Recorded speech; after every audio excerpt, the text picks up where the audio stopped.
পৃথিবীতে একজন মানুষই শুধু জানতেন যে তিনি পৃথিবীতে কতদিন বাঁচবেন, সেটা হচ্ছে সাইয়েদনা আদম আলাইহিস সালাম। ওনাকে বলে দেওয়া হয়েছিল তুমি পৃথিবীতে বাঁচবে 1000 বছর। সাইয়েদনা আদমের সামনে অনেকগুলো রুহু রাখা হলো।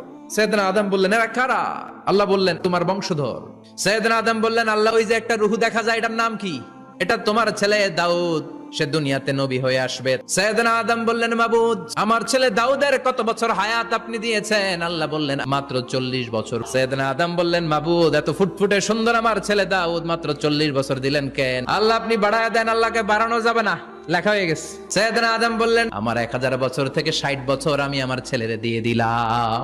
আর আদম আলাইহিস সালাম পেয়েছিলেন 1000 বছর, 60 কমে গেলে রইল কত? 940 বছর পৃথিবীতে থাকার পরে মালাকুল মাউত চলে এসেছে, এসে বলল জিইতু আন আকবাদা রূহাক, রূহ কবজ করতে আসছি। আদম আলাইহিস সালাম বললেন রূহ কবজ করতে আসছো মানে? আমি বাঁচবো তো 1000 বছর। মালাকুল মাউত বললেন না না, ওই যে আগের কথা স্মরণ করেন, আপনি 60 বছর দিয়ে দিয়েছিলেন। কয় না আমি দেই নাই।